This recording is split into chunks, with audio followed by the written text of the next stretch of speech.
김지윤이었습니다. KBS.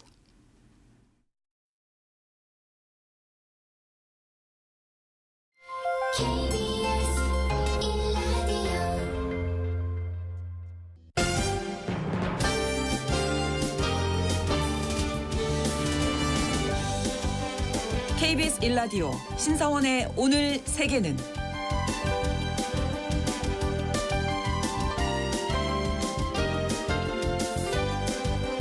안녕하십니까. 아나운서 신성원입니다. 이번 주 일본에서는 집권 자민당 총재 선거가 치러집니다. 내각제인 일본에서는 다수당의 대표가 총리가 되는 만큼 이번 선거는 새로운 총리를 뽑게 되는 중요한 정치 이벤트고요. 또 일본 정치 특유의 파벌 영향력 없이 치르는 첫 선거로 총 9명의 후보가 출사표를 던졌습니다. 현재 유력 후보로는 고이즈미 신지로 전 환경상, 이시바 시게루 전 자민당 간사장, 다카이치 사나의 경제안보 담당상까지 3파전 양상을 보이고 있는데요. 사흘 앞으로 다가온 일본 자민당 총재 선거가 갖는 의미부터 이번 선거가 한일 관계에 미칠 영향에 대해서 잠시 후 글로벌 이슈에서 이야기 나눠보겠습니다.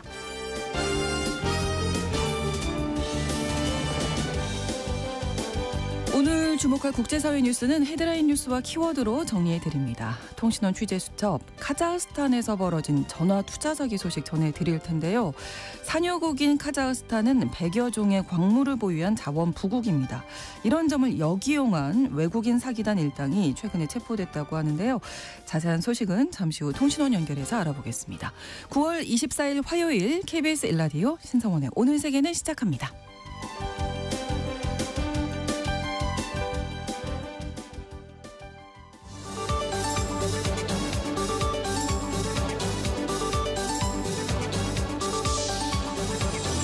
오늘 세계는 헤드라인 뉴스.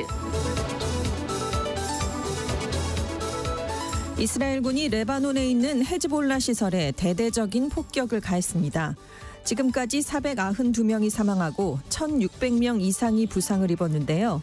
가자지구 전쟁을 계기로 이스라엘과 헤즈볼라 공방이 본격화된 뒤에 하루 인명피해 규모로는 최대 규모입니다.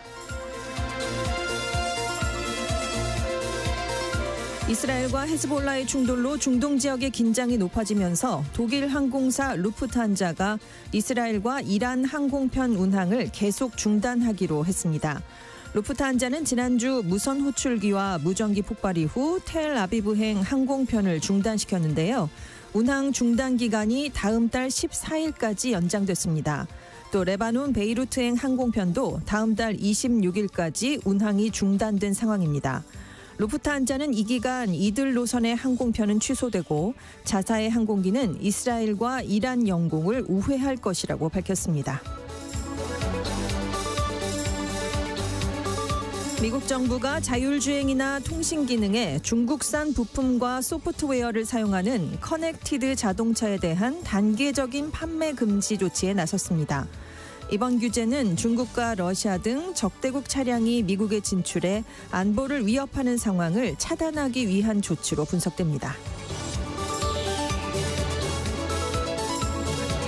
볼리비아에서 전 현직 대통령 지지자들 간의 대립이 격화되고 있습니다.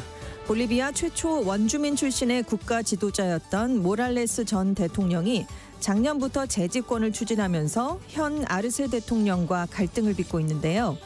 양측 지지자들의 충돌이 이어지면서 볼리비아 주재 한국 대사관이 볼리비아에 체류 중이거나 여행 중인 분들은 행진 지역에 접근하지 않는 등 신변 안전에 각별히 유의해달라고 당부했습니다. 트럼프 전 미국 대통령 암살 시도로 체포된 용의자가 자신의 실패를 예상하고 트럼프 전 대통령을 암살하는 사람에게 우리 돈으로 약 2억 원의 포상금을 주겠다는 편지를 남긴 것으로 드러났습니다.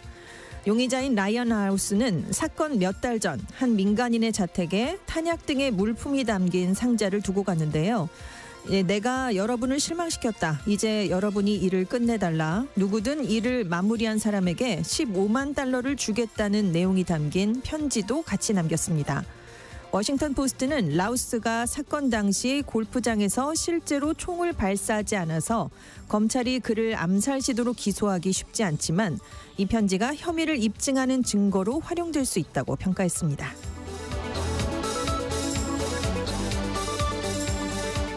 오늘의 헤드라인 뉴스 외신캐스터 전주현 씨가 전해주셨습니다. 이번에는 키워드로 정리한 국제사회 소식을 함께 살펴보겠습니다. 첫 번째 키워드 최악의 하루. 네, 예. 어제 이런 최악의 하루를 보낸 곳이 이제 레바논 지역인데요. 네. 이스라엘 군이 23일에 헤즈볼라를 겨냥해서 레바논 남부 또 동부에 대규모 폭격을 가했습니다. 최악의 인명피해가 발생했는데요. 네. 이날 이스라엘 군이 성명을 발표해서 우리가 한 650번 정도 공습을 했다. 헤즈볼라 시설 1,100곳 이상을 타격했다라고 발표를 했습니다. 네. 레바논 보건부가 그래서 이번 공습으로 어린이, 여성, 구급대원을 포함해서 최소 492명이 숨지고 1,645명이 부상을 입었고 수천 명은 피난을 떠났다. 이렇게 발표를 했는데요. 네.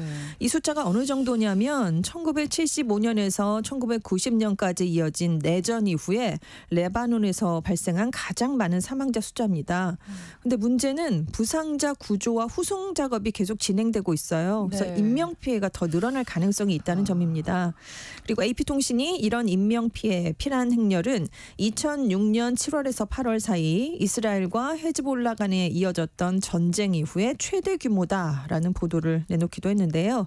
이스라엘 군은 헤즈볼라가 여러 해에 걸쳐서 구축해 놓은 군사시설을 무력화하기 위해서 우리가 정확한 정보에 근거해 대규모 공습을 단행했다. 이런 설명을 내놨습니다. 네. 그래서 유도탄, 공대지 미사일 등이 동원이 됐고요.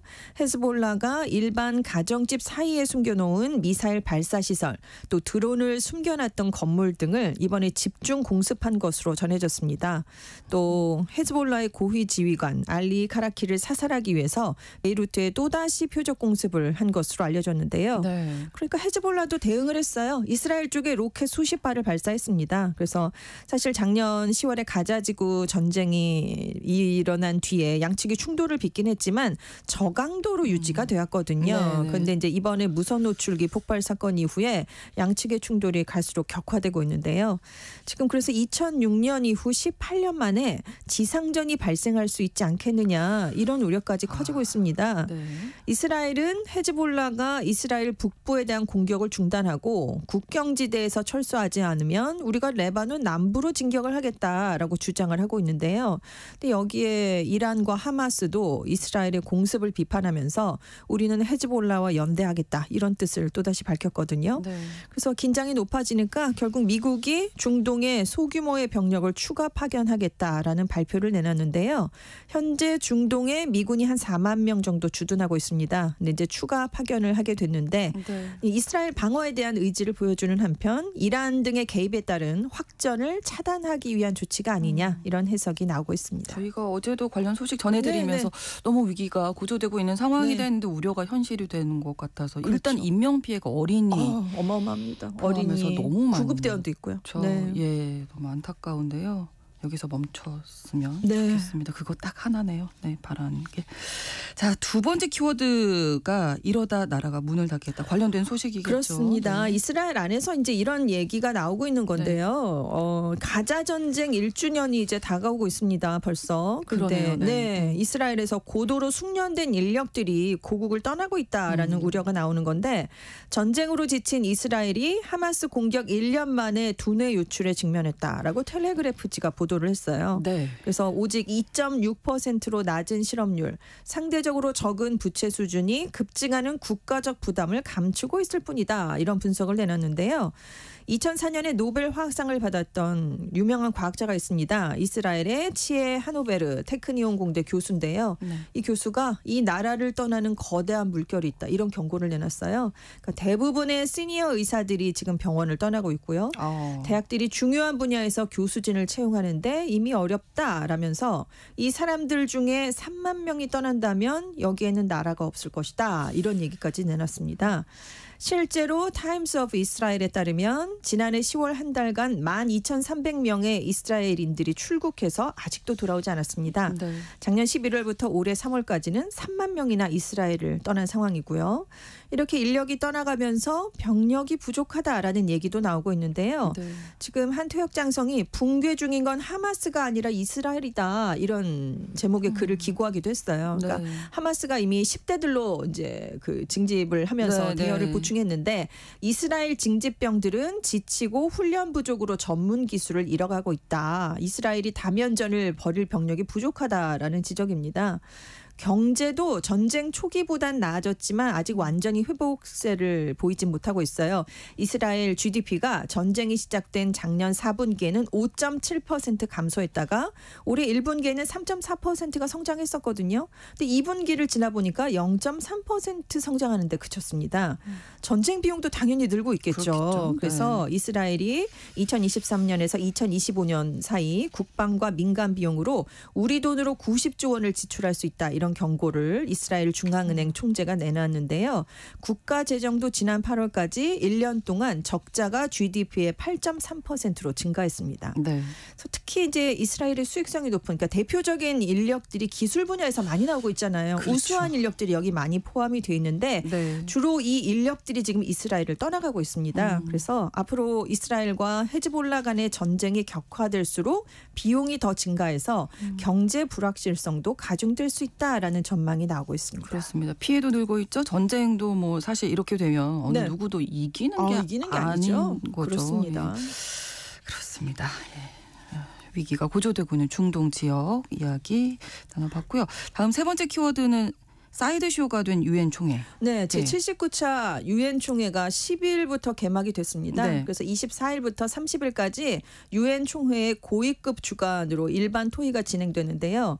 근데 각국 정상을 포함한 고위급 인사들이 유엔 총회에 참석하기 위해 뉴욕에 오긴 했는데 유엔 총회에 지금 집중하는 게 아니라요. 네. 해리스 부통령 만나러 가기, 트럼프 전 대통령 어떻게 하면 만나나, 네, 네, 그래서 네. 눈도장 한번 찍어보자 라면서 바쁘게 움직이고 있습니다. 그렇군요. 그래서 유엔 총회가 사실상 사이드쇼, 부차적인 일로 전락했다라는 지적이 나오고 있는 건데요. 네. CNN이 복수의 미국 관리들을 인용해서 외국 고위급 인사들이 유엔 총회를 미국의 다음 외교 정책에서 작은 단서라도 찾기 위한 기회로 삼고 있다. 그러니까 누가 이길까 이걸 생각하면서 이 사람이 이기면 외교 정책은 우리나라에 그렇죠. 어떤 영향을 미칠까 이걸 눈치를 보고 있다는 거죠. 그래서 지금 유엔 총회 기간 두 대선 후보와의 면담을 모두 성사시켰다라고 공개적으로 밝힌 외국 정상은 아직까지는 젤렌스키 우크라이나 대통령밖에 없습니다. 네, 네. 그런데 재밌는 건 해리스 트럼프 후보 모두 그럼 유엔 총회에 갈 계획이 있느냐? 없습니다. 아, 그래요? 네, 뉴욕에 있잖아요, 유엔은. 네. 네, 그래서 각국 인사들이 유엔 총회에 참석하려고 뉴욕에 왔는데 뉴욕이 아니라 워싱턴 DC를 또 가서 해리스 부통령을 만나야 되고 네. 트럼프 전 대통령 만나려면 플로리다에 있는 그렇죠. 마러라고 리조트에 또 가야 됩니다. 그래서 젤렌스키 대통령도 유엔 회담장에서 만나는 게 아니라 해리스 부통령하고 26일에 백악관에서 회담을 가질 예정이고요. 네. 트럼프 전 대통령은 카타르 국왕과 총리가 플로리다에 있는 우리 집에 나를 만나러 왔는데 모디 인도 총리도 만나러 온다고 했다. 젤렌스키 우크라이나 대통령과도 아마 만나게 될 거다. 또 이런 얘기를 했습니다. 그래서 사실 유엔 총회에 정작 참석하는 사람은 바이든 대통령이거든요. 그렇죠. 지금 현직 대통령이니까. 레임덕에 빠졌습니다. 아무도 지금 여기 주목을 하지 않으니까요. 뉴욕에 있지 않군요. 네, 다만 CNN은 미국 유권자들에게 우크라이나 또 가자지구 전쟁 같은 국제 분쟁은 경제나 이민, 낙태 같은 국내 문제보다 부차적인 순위가 될 수밖에 없다. 그래서 두 대선 후보에게 외국 고위 인사들과의 면담은 국내 현안보다 우선순위에서 밀릴 수밖에 없다라는 분석을 내놨습니다. 네, 뉴욕에 가긴 가는데 네. 목적은 달랐다. 그렇습니다. 이렇게 볼 수 있겠네요. 다음 키워드 이제 차량은 바퀴 달린 컴퓨터가 됐다. 네, 그래서 미국 상무부가 23일에 미국 전역에서 중국, 러시아와 관련이 있는 부품을 사용하는 커넥티드 카는 운행될 수가 없다라는 새로운 규제안을 내놨는데요. 이 커넥티드 카가 실시간 인터넷 접속을 기반으로 해서 내비게이션, 자율주행 서비스 등을 제공하는 차량을 말합니다. 그런데 월스트리트저널은 현재 생산되는 대부분의 차량은 인터넷에 연결되기 때문에 사실상 모든 중국산, 러시아산 부품을 사용하는 차량을 금지한 조치다라고 해석을 내렸습니다. 네. 그래서 앞으로 이제 차량 연결 시스템, 자율주행 시스템에 중국과 러시아의 소프트웨어를 사용하면요, 미국 안에서 수입 판매가 금지됩니다. 근데 이 차량 연결 시스템에 들어가 있는 게 뭐냐면 통신 제어 장치, 블루투스, 셀룰러, 위성, 와이파이 뭐 이렇게 다 포함이 되니까요. 네. 그래서 이번 조치는 뭐 농업같이, 채굴같이 사유도로에서 운행되는 차량을 제외한 버스, 트럭, 개인 승용차 이렇게 공공도로에서 운행되는 모든 차량에 적용이 됩니다. 미국 내에서 생산이 됐더라도 중국, 러시아와 연관이 있는 업체가 제조하면 마찬가지로 규제를 당하고요.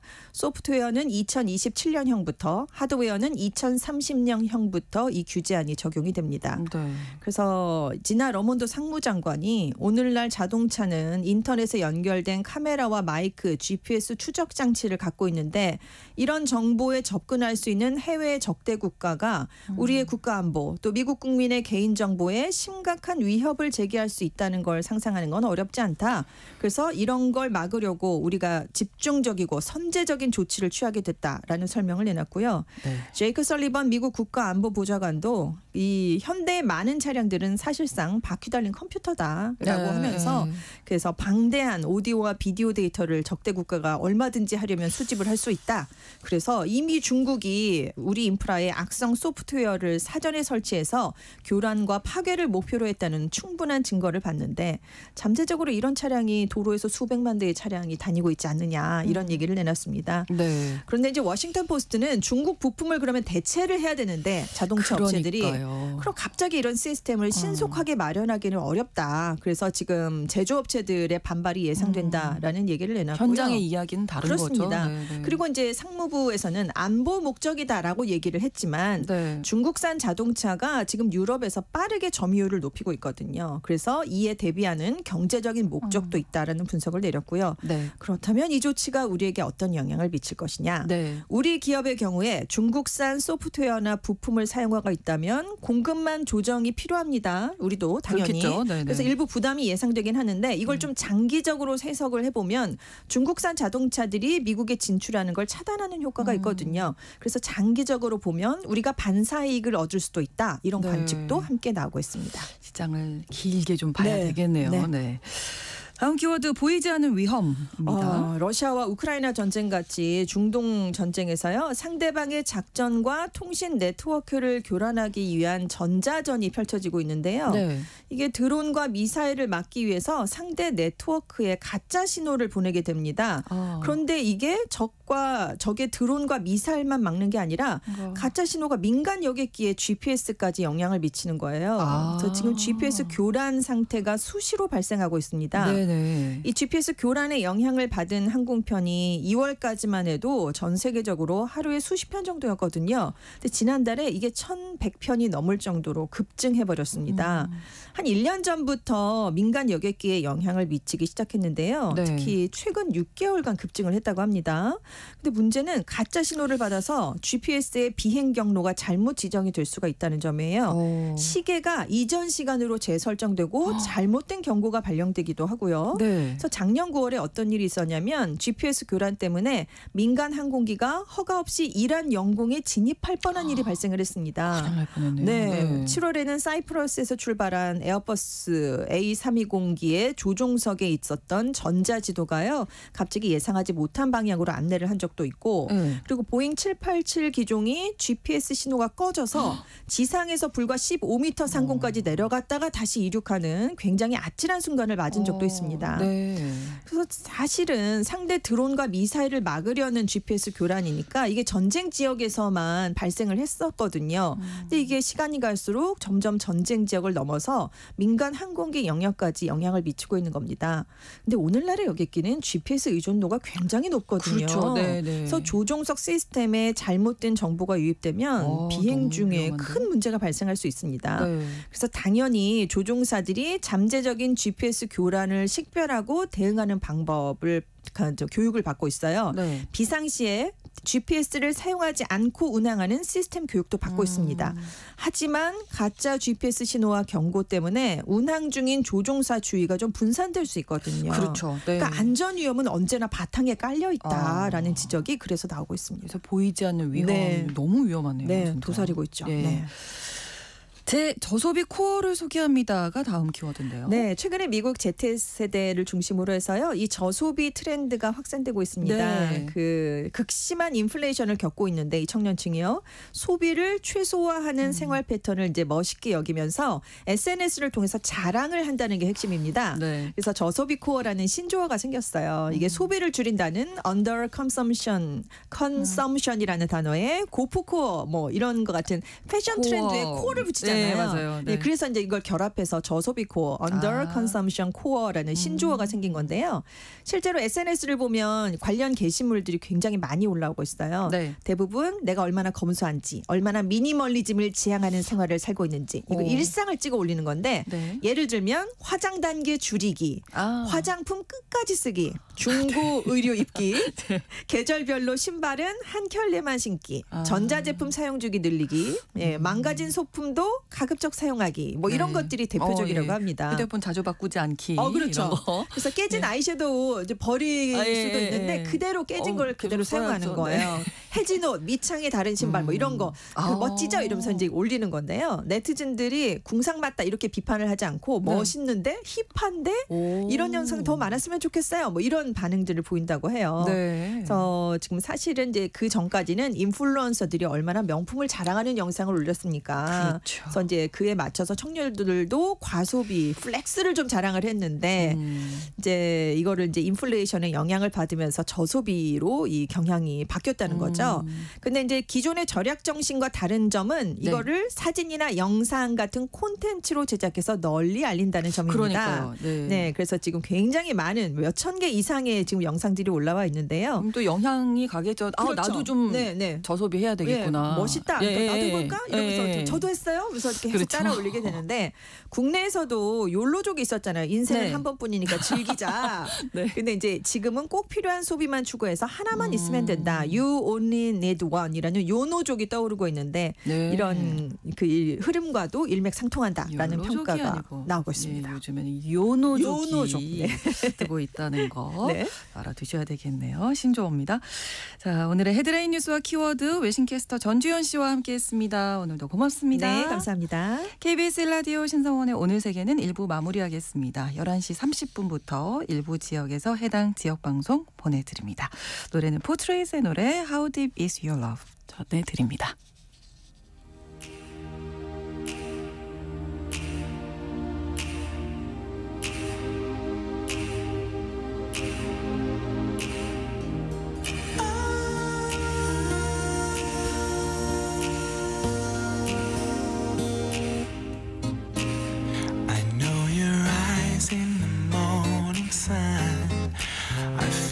Touch me in the pouring rain, and the moment that you wander far from me, I wanna feel you in my arms again. And you come to me on a summer breeze, keep me warm with your love, then you softly leave, and it's me you need to show. How deep is your love? How deep is your love? How deep is your love? I really need to learn, 'cause we're living in a world of fools, breaking us down when they all should let us be. We belong to you and me. I believe in you. You know the door to a better song.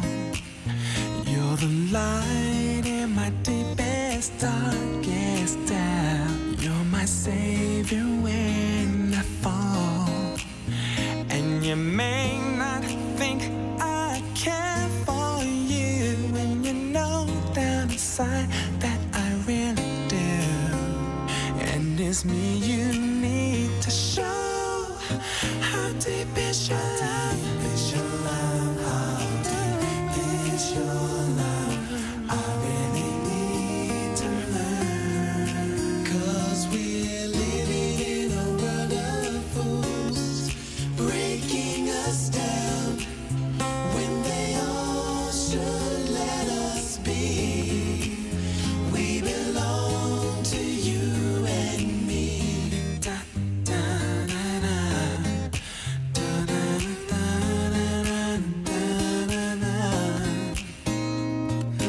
La, la, la, la, la, la. La, la, la, la, la. Girl, you came to me on a summer breeze, kept me warm in your love, It's me you need to show. How deep is your... 지금 시각은 11시 30분입니다. KBS Ladies and gentlemen. 국제사회의 다양한 뉴스를 한눈에 KBS 1라디오 신성원의 오늘 세계는 세계를 바로 보는 최소한의 투자입니다.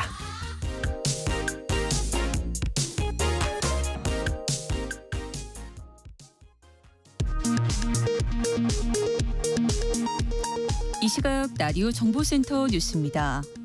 윤석열 대통령은 체코의 두코바니 원전 덤핑 수주 주장을 반박하면서 앞으로 한 체코 원전 동맹을 구축할 것이라고 밝혔습니다. 또 이른바 남북한 두 국가로는 반헌법적 발상이라고 비판했습니다. 윤석열 대통령은 오늘 저녁 국민의힘 신임 지도부를 용산 대통령실로 초청해 만찬을 갖습니다. 대통령실은 한동훈 대표가 제안한 윤 대통령과의 독대는 별도로 협의할 사안이라고 밝혔습니다. 김건희 여사에게 고가 가방을 건넨 최지영 목사에 대한 검찰 수사심의위원회가 오늘 오후 열립니다.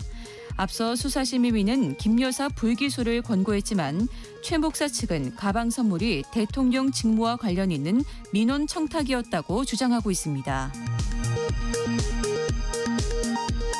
서울중앙지검은 도이치모터스 주가 조작의 공범으로 2심까지 유죄를 선고받은 이종호 전 블랙펄 인베스트먼트 대표가 검찰 수사가 시작된 직후 김건희 여사 측과 40여 차례 전화와 문자를 주고받은 통신 내역을 확보했습니다. 이 전 대표는 통화 당사자는 커바나 콘텐츠 직원이었다고 밝혔습니다. 한미일 외교장관들이 미국 뉴욕에서 약 30분간 회담한 뒤 연내 3국 정상회의 개최와 한미 사무국 설립 발표를 위해 노력하겠다고 밝혔습니다. 강의 중 일본군 위안부 피해자에 대해 모욕성 발언을 한 것으로 알려져 논란을 빚은 한신대 사회학과 교수가 경찰에 고발됐습니다. 최근 5년간 매년 500만 명 이상의 경증 환자가 대형 병원에서 진료를 받은 것으로 집계됐습니다. 지금까지 라디오 정보센터 뉴스 정한나였습니다.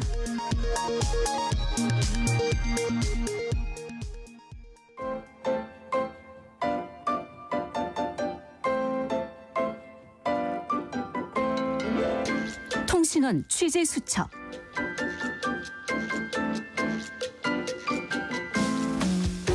통신원 취재 수첩, 오늘은 카자흐스탄 알마티 김상욱 통신원을 만나보겠습니다. 안녕하세요. 네, 안녕하세요. 네, 최근에 카자흐스탄에서 있지도 않은 사업에 투자를 하라면서 사기 행각을 벌인 외국인들이 적발됐다면서요? 네, 그렇습니다. 카자흐스탄 경찰은 12일 전화 투자 사기 혐의로 인도, 중국, 이란 등 외국인 47명과 카자흐스탄 국민 5명을 체포했습니다. 네. 이들은 카자흐스탄 최대 도시인 알마티에서 콜센터를 차려놓고 사기 행각을 벌이다 덜미를 잡힌 것입니다. 네. 경찰은 이들이 미국과 이란, 말레이시아, 중국에 있는 사람들에게 2000여 차례 전화를 걸어서 카자흐스탄에 존재하지도 않는 사업을 알려주며 투자 프로젝트가 있다고 속이고 투자를 권유한 것으로 드러났다고 전했습니다. 네, 이 광물 자원 관련된 사기였다면서요? 예, 그렇습니다. 우리가 사실 학교 다닐 때 수헬립의 분탄지탄 이러면 기억이 기억나네요. 나실 텐데 네. 멘델레프, 주기율표. 오랜만에 들어보시죠. 네. 멘델레프 원소 주기율표에 나와 있는 예. 대부분의 광물이 매장되어 있는 나라입니다. 아, 그렇군요. 거기에다가 카스피해 연안의 유전에서는 원유와 가스까지 생산돼서 카자흐스탄에는 항상 그 자원부국이라는 수식어가 붙습니다. 네. 사실 카자흐스탄은 구소련 시절에는 자원의 우선순위에서 밀려가지고 주목을 받지 못했습니다. 네. 그렇지만 이제 91년 분리 독립된 이후에 세계적인 석유 보고로서 갑자기 주목받기 시작한 나라입니다. 네. 여기에 더해서 개방적인 경제 정책을 추진하면서 많은 이제 서방의 기업들이 이제 현지 투자를 활발하게 하고 있습니다. 네. 이런 점이 또 역으로는 이런 전화 투자 사기 사건과 같은 경제 범죄가 발생한 또 배경이 되고 있기도 합니다. 네. 작년에도 이 카자흐스탄 현지 기업을 사칭한 사기가 있었다고요. 네. 작년 5월 한 사기 업체가 카자흐스탄의 망기스타우주 악타우시에 있는 정유회사를 사칭을 했어요. 그러니까 여기도 망기스타우도 여기 바로 카스피해 연안에 있는 그 큰 주인데요. 네. 자칫 추가적인 피해가 발생할 뻔했습니다. 네. 사기를 의심한 한국 업체가 이제 한국 대사관에 카자흐 현지 기업에 대한 정보 확인과 또 관련 자료의 진위 여부 확인을 요청했고요. 네. 실제 기업에 확인을 한 결과 회사의 주소만 같고 연락처나 회사 로고, 법인 도장 등 모두 달랐었습니다. 네. 이 카자흐스탄의 광물 개발과 또 투자가 잦아지면서 이런 사기 유형이 많아지고 있는데요. 네. 이 무엇보다도 땅 속에 매장된 자원은 시추나 탐사를 통해서 매장량을 설사 확인했다고 하더라도 그 자원의 경제성이나 또 채굴의 생산성, 네. 또 마지막에 물류 등 여러 가지 따져봐야 할 게 참 많이 있습니다. 그렇죠. 그리고 그래서 그 각 단계마다 리스크가 있거든요. 그래서 이런 전화 사기뿐만 아니라 자원 개발과 관련된 투자에는 정말 신중하셔야 됩니다. 그렇습니다. 카자흐스탄이 최근에 우리나라와 핵심 광물의 글로벌 공급망 협력을 약속하기도 했는데 어떤 자원들이 있는지 다시 한번 좀 알려주실까요? 예, 지난 6월에 양국은 탐사부터 개발, 재련, 가공까지 전 과정에서 협력하기로 하고 경제성 있는 사업에 한국 기업들이 우선 진출하기로 하는 등 양국이 핵심 광물 공급망 협력을 대폭 강화하기로 했습니다. 네. 산유국인 카자흐스탄에는 전 세계 우라늄의 40%를 이제 생산하고 있고요. 네. 구소련 국가 중에서 러시아 다음으로 석유 매장량과 생산량이 많습니다. 또 검, 철, 크롬, 구리, 아연, 바나튬 등 네. 그리고 히토류까지 이 광범위한 자원이 매장되어 있습니다. 네. 이뿐만 아니라 전기차 배터리의 필수적인 리튬도 보유하고 있는데요. 네네. 최근 한국지질자원연구원은 카자흐스탄의 바케노 리튬 광구를 단독 탐사할 수 있는 사용권을 부여받은 다자간 업무 협약을 맺었고요. 네. 내년 상반기쯤에는 탐사 시추를 수행할 계획이라고 합니다. 그렇군요. 중앙아시아의 자원 부국이기 때문에 또 이런 사기가 많아지지 않나 이런 생각이 드네요. 자, 그리고 지난번에 연결했을 때 저희 그 세계 유목민 대회 소식 전해 주셨었는데 핵심 경기라고 하셨던 그 콕바르 결승전에서 경기가 중단되는 일이 있었다면서요? 예. 지난번 연결할 때 말씀드렸습니다만 집단 마상 격투기라고 제가 이렇게 소개를 했는데요. 네. 정말 이 격렬한 이 시합에서 20여 분 동안이나 경기가 중단되는 사태가 실제로 발생을 했습니다. 네. 지난 10일 카자흐스탄과 키르기스탄 간의 결승전에서 이 키르기스탄이 이제 3대1로 앞선 상황에서 카자흐스탄 선수가 이 키르기스탄 선수를 따라잡아서 채찍으로 때렸고 또 그 이후에 양 팀 선수들 사이에 말다툼이 벌어져서 경기가 중단됐습니다. 네. 이 키르기스탄 측은 격렬하게 항의를 했고요. 네. 또 이 반칙을 범한 카자흐스탄 선수를 2분간 퇴장시킨 후에 결국 경기가 재개될 수 있었습니다. 그렇지만 카자흐 팀은 그 이후에도 반칙을 좀 일삼았고요. 심판은 이를 눈 감아 주었습니다. 개최국이라서 네. 그런 그래서, 건가요? 예, 그래서 네. 키르기스탄 선수단은 우리 선수를 채찍으로 때린 선수에게 레드카드를 주고 예. 경기에서 완전히 퇴장 조치를 했어야 했다라고 이제 주장을 했습니다. 네. 또한 카자흐 선수들이 키르기스 선수들의 말에 고삐를 잡고 움직이지 못하게 했지만 심판은 이 파울선을 하지 않았다라고 편파 판정에 대해서 이제 억울해했습니다. 결국 정규 시간 경기는 4대4로 무승부로 끝났고요. 연장에 들어가서 카자흐스탄 역전에 성공해서 5대4로 우승을 차지하고 이제 금메달을 목에 걸었습니다. 이 키르기스 선수단은 이제 은메달을 받고 카자흐스탄 선수들에게 이제 금메달이 수여되기 전에 기다리지 않고 바로 시상대를 떠남으로써 이제 불만을 표시했고 이게 제5회 세계 유목민 대회의 5점으로 남게 됐습니다. 금메달을 받아서도 좀 찜찜하네요. 결국 네네. 카자흐스탄이 이제 금메달 43개로 종합 1위를 했고요. 네. 키르기스탄은 19개로 2위, 12개의 금메달을 딴 러시아가 3위를 차지했습니다. 그렇군요. 소식 감사합니다. 네, 감사합니다. 카자흐스탄 알마티 김상욱 통신원이었습니다.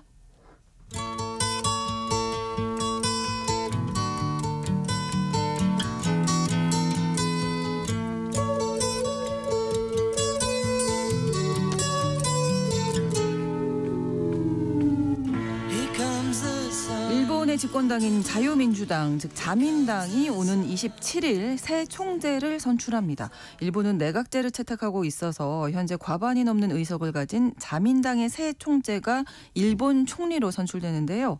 오늘 글로벌 이슈에서 일본 자민당의 권력 교체 전망 그리고 의미에 대해서 알아보겠습니다. 한겨레 신문 정의길 선임 기자와 함께합니다. 어서 오세요. 안녕하세요. 자, 자민당에서 이렇게 총리 교체까지 의미하는 새 총재 선출을 진행하게 된 그간의 과정을 좀 먼저 한번 짚어주시죠.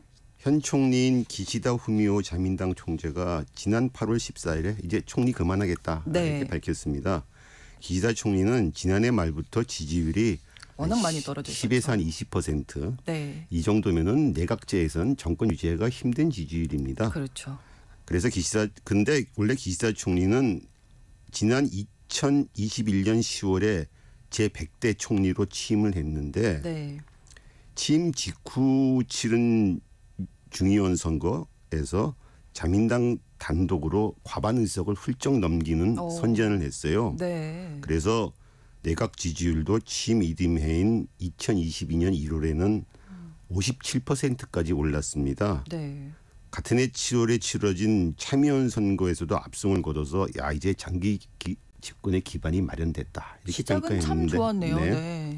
근데 문제 그때 그 절정에 올랐던 참여연 선거 때 큰 사고가 났습니다. 네. 아베 신조 전 그렇죠. 총리가 피격을 받아서 암살당했죠. 네. 이때부터 꼬이기 시작한 건데 그때 용의자가 어머니의 통일교 헌금으로 가정이 박살났다. 네. 그래서 아베를 갖다가 피습하면 통일교 문제가 부각될 거다. 이렇게 해서 범행 의도를 밝혔어요. 네. 결국 그의 의도대로 통일교와 자민당 사이의 유착이 문제되기가 시작했습니다. 네. 통일교와 자민당 주요 정치인 간 유착이 계속 밝혀지면서 강요들이 사임하고 지지율이 떨어진 거죠. 그래서 기시다 총리 지지율이 그해 말 처음으로 20%대로 떨어졌어요. 근데 어쨌든 지난해 한일 관계 좋아졌다 그러고 일본 쪽에서 좋아진 거죠. 그렇죠. 미일 정상회담, 히로시마에서 열린 주요 7개국 G7 정상회의 등 대외적인 외교 활동으로 지지율이 한 50%를 좀 넘겨서 정치적 위기를 벗어나나 했습니다. 그런데 네. 연말에 또 결정적인 사건이 하나 터졌어요. 네. 자민당 파벌의 비자금 스캔들이죠. 결국 통일교와 비자금 스캔들이 겹치면서 지지율이 수직 하락했고 올해 상반기 보궐선거에서 연패했습니다. 자민당이. 네. 그렇죠. 총리직을 유지하기 힘들게 된 거죠. 자민당 총재의 임기는 3년에서 10월에 종료되는데 기시다가 이제 나 이제 총리 안 하겠다. 불출마하겠다 하고 밝힌 거죠. 그렇습니다. 어떻게 보면 이 비자금 스캔들 때문에 기시다 총리가 이제 낙마를 하게 됐는데 거기에서 이제 더 나아가서 일본 정계 전체에 지금 영향을 미치고 있어요. 그렇죠. 이 자민당 정치를 이끌던 파벌들을 공식적으로 해체하는 계기가 됐죠. 그렇죠. 일본 정치사에서는 아주 큰 지진이라고 할 수 있습니다. 비자금 파문이란 자민당 내 최재 파벌인 아베파를 비롯한 각 파벌들이 정치자금 모금 행사를 합니다. 그 정치자금 모금 행사에 참가하기 위해서는 그 행사권을 사는데 네. 파티권이라고 그러는데 이걸 이제 의원들이 파는 거죠. 그럼 그렇죠. 이제 할당량 이상을 팔게 되면은 네. 그 초과분의 돈을 다시 넘겨줬습니다. 의원들한테. 네. 근데 이걸 영수증 처리를 해야 되는데 네. 영수증 처리를 하지 않고 그냥 자기 주머니로 쏙 들어간 거죠. 이게 이제 드러났습니다. 검찰 수사에서 이게 드러났고 그래서 그 아베파와 니카이파, 기시다파의 회계 책임자와 현직 국회의원들이 입건됐고 네. 국민의 정치 불신 비판이 높아졌죠. 그래서 기시다 총리는 아베파 소속의 강요 4명을 경질했습니다. 네. 그리고 자신이 이끌던 파벌인 기시다파도 해산했습니다. 이에 기존의 6개 파벌 중 아소다로 부총재가 이끄는 아소파를 제외하고도 5개 파벌이 공식적으로 해체 선언을 했습니다. 현재 해체됐거나 해체 과정 중입니다. 그렇군요. 일본 자민당에서는 이거 아주 큰 사건입니다. 왜냐하면은 그렇죠. 네. 이 파벌이라는 게 당내 당 같은 겁니다. 그래서 네. 워낙 자민당이 대형 정당이기 때문에 예. 이 파벌들이 합정 연행하면서 총리를 만들어냈는데 이걸 이제 없애겠다 그런 거니까요. 그간의 역사도 있고요. 그렇죠. 네네네. 이걸로 사실은 자민당이 유지돼 왔던 건데. 네. 근데 하여튼 파벌 해체를 선언을 했지만은 비자금에 연루된 의원에 대한 자민당의 처벌 폭과 수위가 낮았고 또 기시다 총리 자신은 쏙 빠져나갔고 네. 비자금 스캔들로 계기로 개정된 정치자금법도 국민 눈높이에 미치지 못했습니다. 여기에 대해서 비난이 있는 가운데 기시다 정권을 뒷받침해왔던 아소다로 부총재와 모테키 도시미스 자민당 간사장도 이 파벌 철배를 놓고 갈등을 빚었습니다. 자민당은 기시다가 수직 하락했고 그래서 결국 새 총재 선거로 가게 된 거죠. 네. 9월 27일이니까 이제 사흘 남았는데 자민당 총재 선거 지금 어떻게 진행이 되고 있는지 궁금하네요. 9명의 후보가 출마했습니다. 네. 애초에는 고이즈미 주니치로 전 총리의 아들인 고이즈미 신지로 전 환경상, 네. 12선 의원인 이시바 시게루 전 간사장의 양강 구도였습니다. 네. 근데 현재는 구구 성향의 여성 정치인 다카이치 사나에 경제안보 담당상이 급부상해서 3강 구도가 형성 중입니다. 네. 자민당 총재는 1차 투표에서 의원표 절반, 당원 및 당후표 절반으로 뽑습니다. 과반이 넘게 되면은 당선되는데 네. 없으면 1위와 2위가 다시 결선 투표를 벌이게 됩니다. 근데 현재 1차 투표에서 결정될 것으로 보는 사람이 없습니다. 과반이 나오기가 힘들 것 같아요. 그렇군요. 네. 국민 일반 대중적 지지는 이시바 시게루가 앞섭니다. 네. 근데 의원표에서는 고이즈미 신지로와 다카이치 사나에가 앞서고 있습니다. 특히 2차 투표에서는 의원과 지자체 대표로만 선거하기 때문에 네. 3차 투표로 2차 투표로 가면 누가 될지 잘 모르는 거죠. 알 수가 없는 거죠. 네. 또 누가 가냐에 따라 달라지는 거고. 네. 특히 그 파벌이 해체됐다고 하나 인맥을 감안하면은 네. 최대 파벌인 아베파의 지지를 받는 다카이치 사나에가 유리하지도 않냐 이런 얘기도 나옵니다. 네. 그래도 이제 결과를 좀 예측하는 방송들도 일본 내부에서 많이 나올 텐데 어떻게 얘기 나오고 있나요? 여론조사 이런 걸 통해 네네. 보는데 이제 1차 투표는 국회의원표 367표, 네. 당원 및 당후 367표를 합산합니다. 그럼 한 800표가 좀 넘겠죠. 네. 즉 당원과 당후가 몇십만 명이 되는데 이 표를 갖다가 국회의원 표와 똑같이 367표를 압축한 거죠. 압축해서 하는데 요미우리 신문의 그 계산의 이제 여론조사와 그를 통해 본 표 계산을 해보니까는 네. 이시바와 다카이치가 각각 123표, 고이즈미가 105표를 얻었습니다. 나머지는 이제 딴 후보들한테 간 거죠. 네, 네. 그러니까 이걸로 봐서는 누가 될지 알 수가 없는 거죠. 없네요. 절반밖에 안 되니까는. 네. 누가 결선 투표에 가냐에 따라서 방정식이 복잡해집니다. 결선 투표에서는 국회의원 367표에다가 네. 47개 지자체 표가 합쳐집니다. 아, 근데 결국은 의원표가 관건이 될 텐데 그렇죠. 자민당 국회의원들의 지지 의향을 조사해 보니까는 네. 현재로서는 고이즈미가 45명의 지지를 얻었고 네. 고바야시 다카유키 전 안보 담당상이 40명. 이 정도고 네. 지금 3강 구도에 들었던 다카이치는 29명, 이시바는 26명입니다. 그러니까 3강 구도에 있는 두 사람이 의원표에서는 중하위권입니다. 그러네요. 이렇게 보면 고이즈미가 유리하지 않냐 보이는데 네. 45명밖에 안 되기 때문에 네. 나머지가 비동표가 워낙 또 많고 또 파벌에 이제 해체됐다거나 음지에서 작용을 한다면은 최대 파벌인 아베파 지지를 받는 다카이치가 더 유리할 수 있지 않냐 이런 분석이죠. 사흘 남았는데 전혀 결과를 예측할 수 없는 안개 속 형국이다. 그렇죠. 이렇게 네. 정리를 해볼 수 있을 것 같은데 그러면 이 3강 구도 3명 고이즈미, 이시바, 다카이치 당선 가능성이 높은 이 인물들에 대해서 좀 알아볼까요? 네. 세 사람을 요약하자면 고이즈미는 전문가 참신, 네. 이시바는 경륜, 다카이치는 구구란 말로 요약될 수 있습니다. 이시바 전 간사장은 자민당에서 단골 총재 후보였습니다. 그런데 네. 대중적 지지에도 불구하고 파벌이 없어서 번번이 고배를 마셨습니다.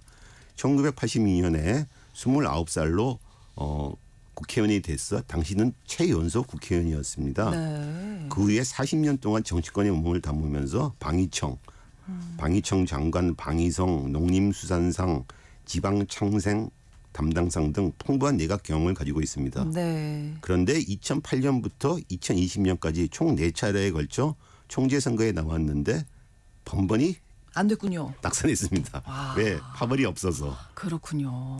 어쨌든 그는 국방 문제에서 아주 해박해서 현재 아시아판 나토를 네. 창설하자, 미일 지휘 협정을 개정하자는 등 대정책에서 강점이 있다고 평가되고 있습니다. 네, 연륜의 이시바 전 간사장인데 그렇죠. 예, 어떻게 될지 모르겠고요. 고이즈미 신지로는 어떻습니까? 고이즈미 신지로는 고이즈미 준이치로 전 총리 강당력 있는 지도력으로 국민적 인기가 상당히 높았습니다. 그 아들입니다. 아버지의 후광으로 정계에 입문했습니다. 그런데도 불구하고 정계 입문 때부터는 차기 지도자로 조명을 받았습니다. 네. 현재 43살이에요. 40대 총리 후보인데 네. 아베 신조가 2006년에 총리가 됐을 때 52살로 현재 지금까지는 최연소였는데 40살 총리에 도전하는 거죠. 네. 고이즈미 신지로의 강점과 약점은 파벌이 없다는 겁니다. 역시 네. 아버지 주니치로가 자민당 내 비주류로 총리 재임 당시에 파벌 타파를 내세웠던 만큼 현재 자민당 내 무당파 비주류의 대표죠. 비자금 문제가 비자금 문제가 파벌 문제에 대한 비난이 높기 때문에 이건 자기한테 엄청난 보면 강점인데 강점이죠. 문제는 네. 당내에 고정적인 지지층이 없다. 특히 의원들이 없다는 약점으로 그대로 이어집니다. 그렇군요. 그 펀쿨색이라고 아주 유명한 발언인데 혹시 기억나시는지 모르겠는데 네. 환경생에 임명됐을 적에 기후위기 어떻게 대처할 것이냐 그랬는데 펀쿨색 재밌고 쿨하고 섹시하게 대처하겠다 이런 얘기를 했는데 네. 이걸로 이게 뭔 소리야 그래서 국민적 인기와 질타를 동시에 받았습니다. 사실 근데 이거는 영어로 인터뷰하면서 네. 젊은 사람들이 기후의 변화에 심각하게 인지하지 않는다. 그래서 좀 재밌고 멋있고 이렇게 대처해야 된다 이런 말인데 일본어 자막이 펀쿨색으로 딱 그냥 요약하면서 사람들한테 회자가 된 거죠. 어쨌든 간에 기행과 참진 사이를 오락가락하면서 대중적 인기를 얻었습니다. 최근에 지지세가 꺾였는데 네. 부부 별성제도 네네. 그 일본인들은 결혼을 하면 여성들이 남편성을 따라가잖아요. 그렇죠. 이걸 하기 싫으면 안 해도 된다. 선택적 부부 별성제도를 내세웠습니다. 그리고 네. 이시바 시게로도 여기에 가세를 했는데 보수층이 반발이 있죠. 그렇죠. 아무래도. 그에 대한 그 반작용으로 구구 다카이치가 부상하고 있는 거죠. 네. 강경한 우파군요. 다카이치는. 그렇죠. 네. 방송인으로 활동하다가 1993년에 의원이 됐습니다. 아베 정권 시절에는 자민당 정조회장과 총무상 등 요직을 차지했습니다. 3년 전 총재 선거 때에는 아베 신조 전 총리의 지지를 받은 인물입니다. 네. 아베 총리가 이끈 일본 우경화를 대표하는 정신이라고 할 수 있죠. 여자 아베라고 불리기도 하고. 그렇군요. 네. 선택적 부부 별성제에 반대하고 보수층을 흡수하고 있습니다. 특히 한국과 일본에서 항상 문제가 되는 야스쿠니 신사 참배. 네네. 이거 항상 해왔고 자기가 총리 되면 총리 신분으로 하겠다. 이게 주장하고 있습니다. 이거 아주 우리로서는 상당히 동아시아에 파문이 있을 수 있는 문제죠. 네. 어쨌든 간에 이런 걸로 해서 자민당 지지층 내에서는 현재 한 30%의 지지를 받고 있어서 1위입니다. 자민당 지지층 내에서 여론조사에서. 네. 자, 그럼 우리로서는 이제 한반도에 미칠 영향에 대해서 각 후보별로 좀 생각해 봐야 될 텐데요. 누가 되더라도 아베 기시도로 이어지는 그 우경화 대외 정책이 별로 바뀌지는 않을 겁니다. 이시바는 아시아판 나토 공약에서 보듯이 반중 동아시아 안보체에 적극적이고 자기들을 국방군으로 만들어야 된다. 네. 핵무기를 미국과 핵 공유해야 된다. 이런 강경한 대외 정책을 내세우고 있습니다. 다카이치도 야스쿠니 신사 참배에다가 아예 일본이 갖고 있는 비핵 3원칙을 폐기해버려야 된다는 주장을 하고 있습니다. 네. 고이즈미도 신사 참배를 계속 해왔고 네. 총리가 어떻게 될 거냐 그랬더니 적절히 대처하겠다 대충 얼버무리고 있습니다. 다만 고이즈미는 김정은 국무위원장 북한 국무위원장과 대화하겠다. 북일 교섭을 해보겠다. 아버지가 북일 정상회담을 했었거든요. 이를 이어받겠다는 거죠. 그 점에서 약간 좀 차이가 있습니다. 어쨌든 위안부 강제동원 이런 한일 관계 현안에서 일본이 바뀔 게 별로 없을 것 같습니다. 그렇군요. 한편으로 이 야당이죠. 제1야당인 입헌민주당 새 대표가 노다 요시히코 전 총리가 어제 선출이 됐는데요. 이 부분도 좀 짚어주실까요? 노다 총리가 어제 임시 당대회에서 232포인트를 얻어서 에다 유키오 전 대표 180포인트를 얻었는데 승리했습니다. 노다 요시히코 전 총리는 구선의 의원이고요. 2011년 민주당 정권 때 총리를 한 경험도 있습니다. 1년 동안. 총리 신임 대표가 된 뒤 노다가는 정권 교체 의혹을 보였는데 현재 입헌민주당 등 야당의 지지세가 한 자릿수입니다. 요미우리 조사에 따르면 입헌민주당이 5% 정도밖에 안 돼요. 반면 자민은 어쨌든 간에 31%고요. 네.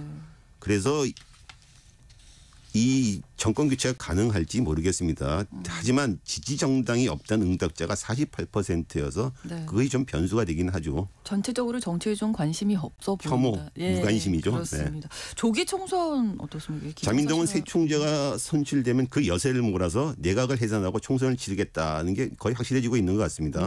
새 총리가 이르면은 10월 15일 중요한 선거를 공고하고 27일 선거를 치를 수 있다는 전망이 나옵니다. 그렇군요. 총리 취임 직후인 9일께 중의원이 해산될 수 있습니다. 현재 야당이 한 자릿수 지지율이긴 하나 자민당이 이번 선거는 의석수가 많이 좀 줄어들 것으로 보입니다. 특히 야당이 연대를 한다면은 어떻게 될지 잘 모르겠어요. 그렇죠. 어쨌든 간에 자민당으로서는 쉽지 않은 선거가 될 것입니다. 그렇습니다. 오늘 글로벌 이슈에서는 일본 집권 자민당 총재 선거 사흘 앞으로 다가왔습니다. 어떤 후보가 유력한지 또 우리 한일 관계에 미칠 영향까지 짚어봤습니다. 한겨레 신문 정익일 선임 기자와 함께했습니다. 고맙습니다. 감사합니다. KBS 라디오 신성원의 오늘 세계는 오늘 방송 마치겠습니다. 저는 내일 오전 11시 5분에 다시 뵙겠습니다. 고맙습니다.